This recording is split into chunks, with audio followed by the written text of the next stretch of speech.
कभी आपने अंदाज़ा लगाने की कोशिश की है कि अमेरिका के दुनिया भर में कितने मिलिट्री बेस होंगे? 100, 200, 300, 400? नहीं साहब, ये नंबर है 750 से ज़्यादा का। लिटरली दुनिया का चप्पा चप्पा घेर रखा है अमेरिका ने। और रूस और चीन, वो कहाँ है इस रेस में? इनको छोड़िए, भारत के कितने विदेशी जगहों पर, विदेशी ज़मीन पर मिलिट्री बेस हैं, ये बताइए। ये सारे सवाल हम इसलिए पूछ रहे हैं क्योंकि भारत की स्टोरी में एक बड़ा ट्विस्ट आया है। जहां एक तरफ ये सारे देश दुनिया भर में मिलिट्री बेस बनाने की अंधी दौड़ में हैं, वहीं दूसरी तरफ भारत ने विदेश में मौजूद अपना इकलौता ओनली फॉरेन मिलिट्री बेस चुपचाप खाली कर दिया है। हम बात कर रहे हैं ताजिकिस्तान के आइनी एयरबेस की। ये वही बेस है जो पाकिस्तान और चीन दोनों पर नज़र रखने के लिए एकदम प्राइम लोकेशन पर था। तो सवाल ये है कि भारत ने ये बेस लिया ही क्यों था, इसका इतिहास क्या है, और इससे भी बड़ा सवाल ये है कि अब इसे खाली क्यों कर दिया है, इससे एग्जिट क्यों कर दिया है। आज इसकी पूरी कहानी बताएंगे। नमस्ते, अपन है कुलदीप और आप देख रहे हैं ललन टॉप का अंतर्राष्ट्रीय प्रसंगों से जुड़ा रोजाना का कार्यक्रम दुनियादारी। Brought to you by Sensodyne K। अभी लेके आए सेंसोडेंट के। टूथ का करंट गॉन तो लाइफ का करंट ऑन। ये दूर के ढोल सुहाने वाली पॉलिसी, यानी दूसरे की जमीन पर अपनी सेना और हथियार जमाना, कोई नया सीन नहीं है। ये ओजीज के टाइम से चला आ रहा है। मिसाल के तौर पर रोमन एम्पायर को देखिए, वो इस गेम की अच्छी समझ रखते थे। उन्हें पता था कि सुपर पावर बनने के लिए ज़रूरी है प्रेजेंस, मौजूदगी। सो उन्होंने दुनिया भर में अपने किलों का जाल बिछा दिया। वे अपने दोस्तों से कहते कि अब किसी से डरना मत, हम तुम्हारी हिफाजत करेंगे। दोनों की भलाई है। इस बहाने उनका बिजनेस और ट्रेड रूट सेफ हो जाता और दुश्मनों को एक क्लियर सिग्नल भी मिल जाता कि हमसे पंगा लिया तो मुंह की खानी होगी। फिर धीरे धीरे उन दोस्तों की जमीन कब रोमन एम्पायर में शामिल हो जाती किसी को पता ही नहीं चलता। बाद में ब्रिटिश एम्पायर ने इस गेम का सॉफ्टवेयर अपडेट किया। 19वीं सदी की बात है। इस दौर में एक नया फीचर आया था। जो जहाज पहले हवा से चलते थे वो अब स्टीम से चलने लगे, और स्टीम के लिए चाहिए था कोयला। यानी रॉयल नेवी को पूरे वर्ल्ड टूर के लिए पेट्रोल पंप्स चाहिए थे, जिन्हें तब कहते थे कोलिंग स्टेशंस। इस चाहत में ब्रिटेन ने समंदर के हर कोने में इन स्टेशंस का मेस बना दिया। इन्हें समंदर के ऐसे रास्तों पर बनाया गया जहां से सारा ग्लोबल ट्रैफिक निकलता था। जैसे कि आप ये नक्शा देखिए, जिब्राल्टर पर अड्डा ताकि मेडिटेरियन में एंट्री एग्जिट उनके कंट्रोल में रहे, सिंगापुर में ताकि मलक्का स्ट्रेट पर जो वहाँ से ट्रेड जाता है उसकी नज़र उनके सामने रहे। इसी तरह उन्होंने साइप्रस, मिस्र और अदन की खाड़ी के पास अड्डे बनाए ताकि स्वेज नहर का हाईवे सेफ रहे। यही हाईवे उस वक्त इंडिया तक पहुँचने के लिए भी काम आता था। एक टाइम पर ब्रिटेन के 35 से ज़्यादा देशों में अड्डे थे। फिर वो एम्पायर तो ख़त्म हो गया और किसी ने नहीं कहा RIP, इसलिए उसका भूत अब भी भटकता रहता है। अंदाजन आज भी उनके 42 देशों में 145 अड्डे हैं। ये सब करते हुए ब्रिटेन ने दुनिया को लीगल जुगाड़ दे दिया। जब एम्पायर का दी एंड हुआ तो मॉडल अपडेट हो गया। गुलाम बनाना तब मुमकिन नहीं था, तो नए तरीके निकले, जैसे बेसिंग एग्रीमेंट यानी संधि, ट्रीटीज और अलायंसेस। कागज पर लगता था कि ये म्यूचुअल कंसेंट है, दोनों की मर्जी है, भले ही पर्दे के पीछे से थोड़ा प्रेशर हो। इस जुगाड़ ने अमेरिका के लिए रेड कारपेट बिछा दिया। शुरू में अमेरिका इस सबसे डरता था। उसका फंडा था, भाई विदेशी पचड़ों से दूर रहो। फिर वर्ल्ड वॉर 2 आया। इस जंग में लड़ने के लिए अमेरिका ने यूरोप से लेकर के पैसिफिक तक सैकड़ों अड्डे बना दिए। जंग खत्म हुई तो तत्कालीन US president Harry S Trueman ने कहा, अमेरिका की सेफ्टी और दुनिया में शांति के लिए मिलिट्री बेस बनाए रखने होंगे। बात निकली तो फिर दूर तलक पहुंची। जंग खत्म होते ही कोल्ड वॉर शुरू हो गई थी। सोवियत संघ को टक्कर देने के लिए अमेरिका ने यूरोप और ईस्ट एशिया में कई बेस बनाए। इसी दौर में कम्युनिज्म को रोकने के नाम पर जंग लड़ी गई। कोरिया और वियतनाम की जंग ने इस जाल को और मजबूत कर दिया। आज अमेरिका सिर्फ अंटार्कटिका को छोड़कर हर कॉन्टिनेंट पर मौजूद है। उसके 80 से ज़्यादा देशों में 750 से ज़्यादा मिलिट्री बेस हैं। जापान में सबसे ज़्यादा 120 बेस हैं अमेरिका के, 50,000 से ज़्यादा सैनिक हैं। जर्मनी में 119 बेस हैं, 30,000 से ज़्यादा सैनिक हैं। साउथ कोरिया में 73 बेस हैं, 25,000 से ज़्यादा सैनिक हैं। माना जाता है कि ये नंबर और बड़ा होगा क्योंकि आधिकारिक तौर पर कोई बताता नहीं है। ये अड्डे बने थे कोल्ड वॉर के ज़माने में। 1991 में सोवियत संघ टूट गया, कोल्ड वॉर ख़त्म हो गई, लेकिन ये बंद नहीं हुए। जो थोड़े बहुत बंद किए गए वो खर्च बचाने के लिए, जो अड्डे बच गए उन्होंने बस अपना मकसद बदल लिया। उन्हें नया काम मिला, इलाके में सो कॉल्ड स्थिरता को बनाए रखना। फिर 9/11 आतंकी हमला हुआ तो वॉर एंड टेरर की बात आई। इसके नाम पर मिडिल ईस्ट में नए बेस बने। आज इनका काम क्या है? चीन और रूस से मुकाबला। अमेरिका ने भयंकर कानूनी जुगाड़ भी कर रखा है। इसमें सबसे जरूरी कागज है सोफा, SOFA, यानी status of forces agreement. Sofa क्या है? ये डील कहती है कि अड्डे के अंदर अमेरिकी कानून चलेगा, मेजबान देश का नहीं चलेगा। यानी देश के अंदर एक देश अगर अड्डे पर मौजूद अमेरिकी सैनिक कोई कांड कर दे तो उस पर लोकल पुलिस अक्सर केस नहीं कर सकती। इसके बदले में दोस्तों को भरोसा मिलता है, दुश्मनों को चेतावनी मिलती है कि पंगा मत लेना। यहीं से जासूसी भी हो जाती है। अब भारत पर आते हैं, भारत की कहानी पर। इस गेम में भारत का अप्रोच बाकी बिग बॉसेस से बिल्कुल अलग है, फंडामेंटली डिफरेंट। हमारा रास्ता हमारी पहचान से निकला है। हम हैं पोस्ट कॉलोनियल, यानी गुलामी से आज़ाद हुए देश। जब 1947 में हमें आज़ादी मिली तो कोल्ड वॉर दुनिया की दो टीमों में बांट रही थी। तब जवाहरलाल नेहरू ने तीसरा रास्ता चुना और इसे कहा गया नॉन अलाइनमेंट, गुट निरपेक्षता। यानी हम ना अमेरिकी टीम में हैं ना सोवियत टीम में हैं, किसी पाले में नहीं है। ये पॉलिसी ब्रिटिश गुलामी के अनुभव का डायरेक्ट रिएक्शन थी।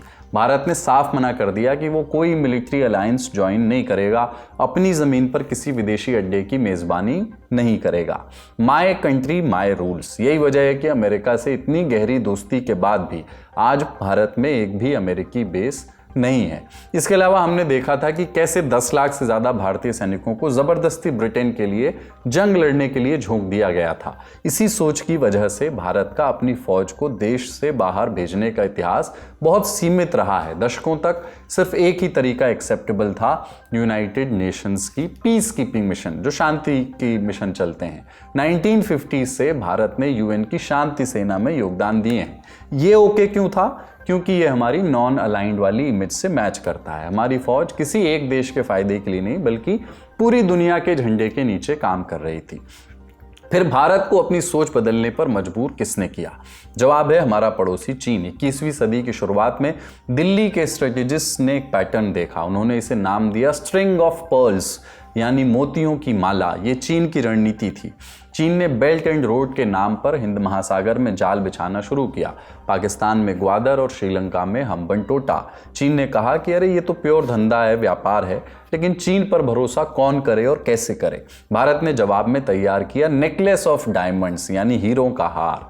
लेकिन, और ये भी बहुत ज़रूरी है, इसको समझिएगा, भारत का तरीका जो है बहुत अलग था। हमारी वही पुरानी हिचक थी कि हम ब्रिटेन अमेरिका की तरह परमानेंट अड्डे नहीं बनाएंगे। तो भारत ने स्मार्ट जुगाड़ पर फोकस किया, जैसे एक्सेस फैसिलिटीज, यानी दोस्ती ऐसी कि आने जाने की सुविधा बनी रहे, लिसनिंग पोस्ट्स यानी सर्विलांस की मंजूरी, और लॉजिस्टिक्स सपोर्ट यानी डील की हम तुम्हारी दुकान से तेल राशन ले लेंगे, तुम हमारी से जब तुम्हें जरूरत पड़े तो ले लेना। इस मॉडल से सांप भी मर गया और लाठी भी नहीं टूटी। भारत का असर भी बढ़ गया और मेजबान देश की संप्रभुता भी बनी रही। कहाँ कहाँ हैं भारत के ये हीरे? ये नेकलेस बिछाया गया है हिंद महासागर में। पहला है मॉरिशस। यहाँ भारत ने पैसे लगाकर 3000 मीटर की एक लंबी हवाई पट्टी और बंदरगाह बना दिए। यहाँ से दक्षिण पश्चिम हिंद महासागर में सर्विलांस भी किया जाता है। दूसरा है सेशल्स। यहाँ नेवी की सुविधा और कोस्टल रडार है ताकि मोजाम्बिक चैनल पर नजर रखी जा सके। ये व्यापार का एक बड़ा रूट और समुद्री लुटेरों का पुराना अड्डा है। तीसरा है ओमान। यहाँ होर्मुज की खाड़ी के पास दुक्म पोर्ट के एक्सेस की डील हुई। इंडियन नेवी यहाँ रुक सकती है, तेल पानी भर सकती है, रिपेयरिंग करा सकती है। चौथा है इंडोनेशिया। यहाँ के सबंग पोर्ट का एक्सेस मिला हुआ है। ये मलक्का स्ट्रेट के एंट्री गेट पर है। ये वो पतली गली है जहाँ से चीन और भारत दोनों का ज़्यादातर तेल गुजरता है। इसके अलावा भारत के बड़े खिलाड़ियों के साथ लॉजिस्टिक्स शेयरिंग पैक्ट्स भी हैं, जैसे अमेरिका, फ्रांस, ऑस्ट्रेलिया, सिंगापुर और जापान। यानी यह कि भारत को अपना अड्डा बनाने का पॉलिटिकल और फाइनेंशियल बोझ उठाए बिना उनके अड्डों को इस्तेमाल करने की छूट मिल गई। इससे हमारी नेवी की पहुंच बढ़ गई। लेकिन इस पूरे सिलसिले में भारत के पास अमेरिका की तरह का कोई विदेशी सैन्य अड्डा नहीं था, विदेशी ज़मीन पर। फिर आईनी एयरबेस की बात कैसे आई वो बताते हैं। स्टोरी शुरू हुई एक जंग से। 1999 का साल था, कारगिल की जंग थी। जंग के बाद जब कारगिल रिव्यू कमेटी बैठी तो उसने भी इंटेलिजेंस दुरुस्त करने की मांग की। तो ऐसा करने की कोशिश शुरू हुई। ये थी ज़रूरत नंबर 1। ठीक उसी टाइम पड़ोस में भू राजनीतिक करवट ले रही थी। 9/11 आतंकी हमला हुआ था, अमेरिका अफगानिस्तान में घुस गया था। इसके पहले भारत पर्दे के पीछे से सालों से तालिबान के दुश्मनों की चुपचाप मदद कर रहा था। इस मदद का हाईवे कहाँ से गुजरता था? ताजिकिस्तान से, क्योंकि उसका लंबा बॉर्डर अफगानिस्तान से सटा था। भारत वहाँ फरखोर में एक छोटा सा अस्पताल पहले से ही चला रहा था। यहाँ नॉर्दर्न अलायंस के जख्मी लड़ाकों, यहाँ तक कि उसके लेजेंडरी लीडर अहमद शाह मसूद का भी इलाज हुआ। फिर 2002 में अटल बिहारी वाजपेयी की सरकार को दिल्ली के थिंक टैंक्स ने सलाह दी कि कॉन्टिनेंट से बाहर पावर प्रोजेक्शन ज़रूरी है।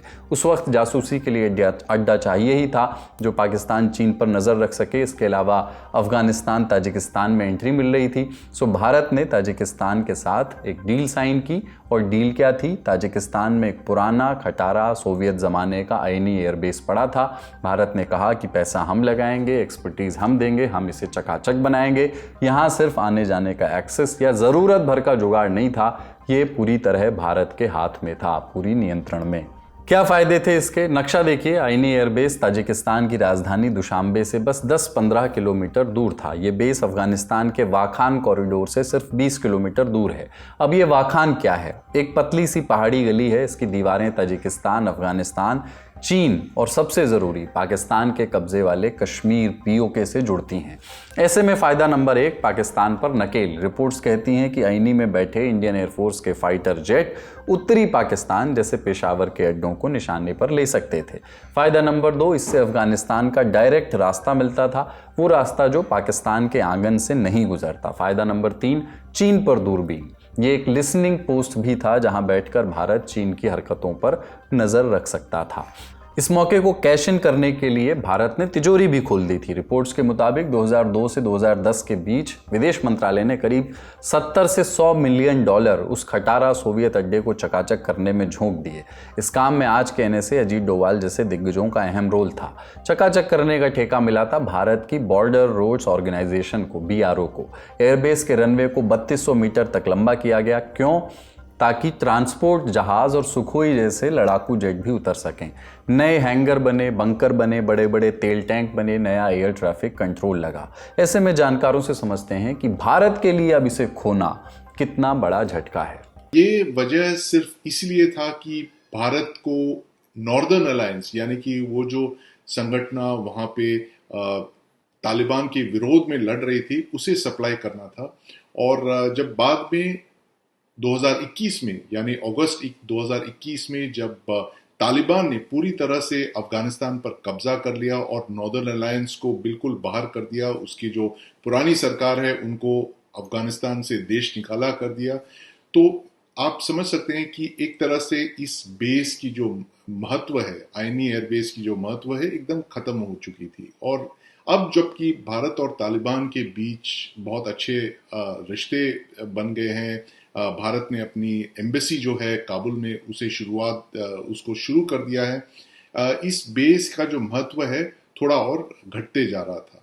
और जाहिर सी बात है 2021 में जब इसकी लीज खत्म हो गई तो भारत ने इसे एक्सटेंड करने की ज़्यादा कोशिश नहीं की।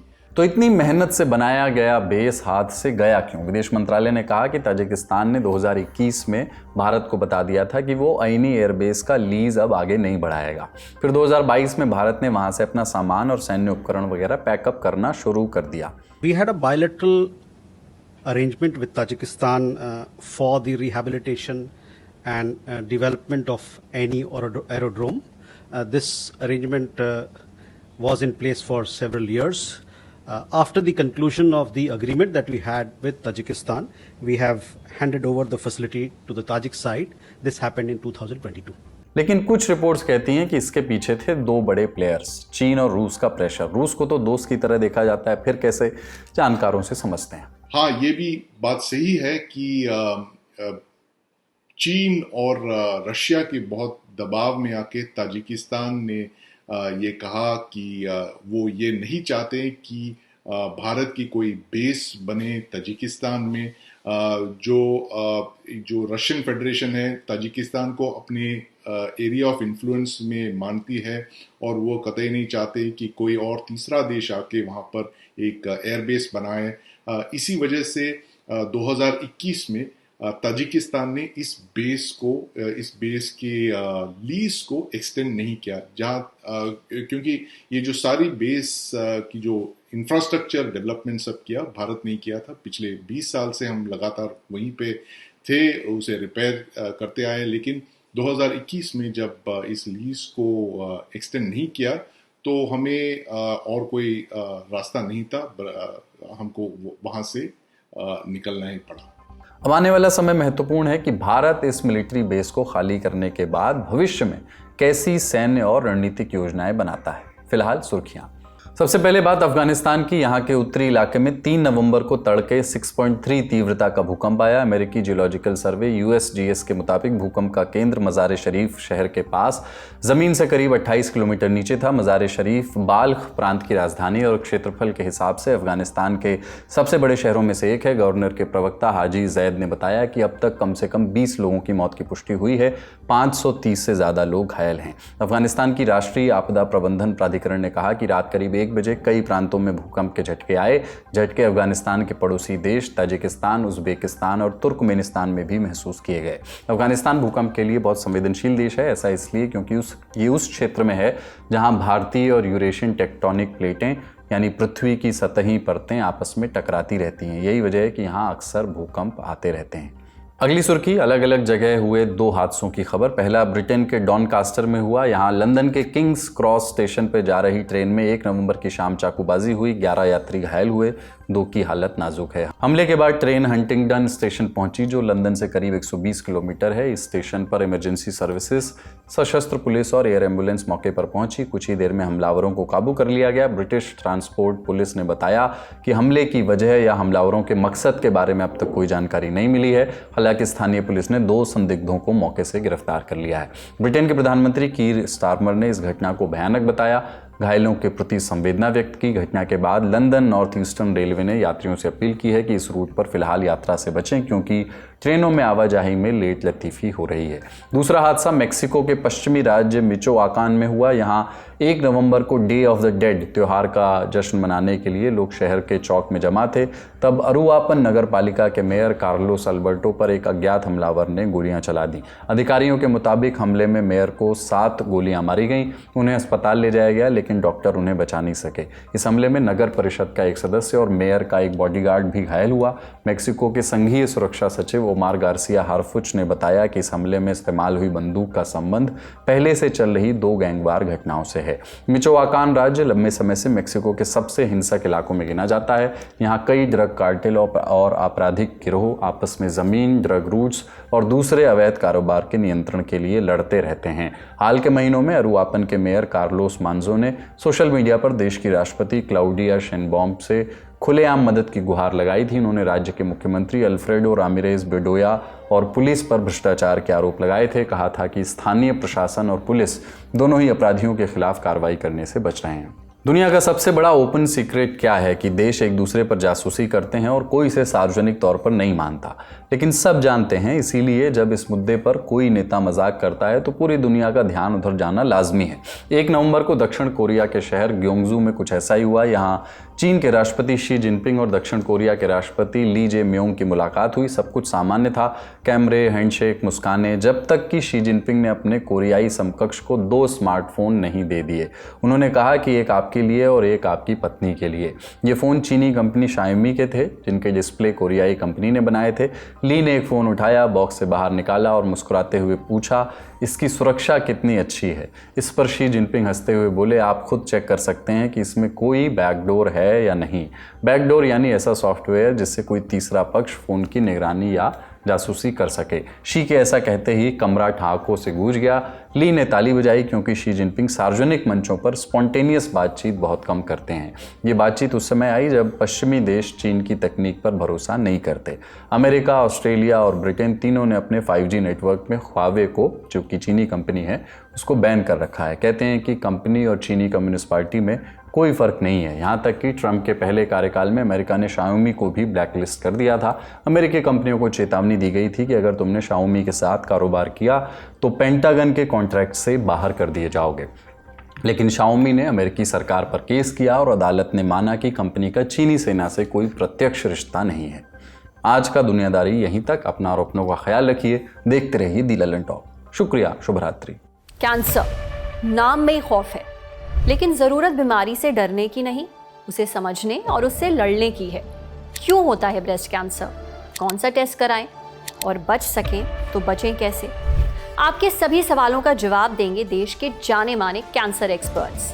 Lalan top in partnership with AstraZeneca ला रहा है ब्रेस्ट कैंसर पर एक नई सीरीज। शुरुआत हर मोड़ पर, जहां डॉक्टर्स देंगे क्लियर कट जवाब और दूर करेंगे आपका हर डाउट। देखना ना भूलें दोपहर 1 बजे सिर्फ ललन टॉप पर।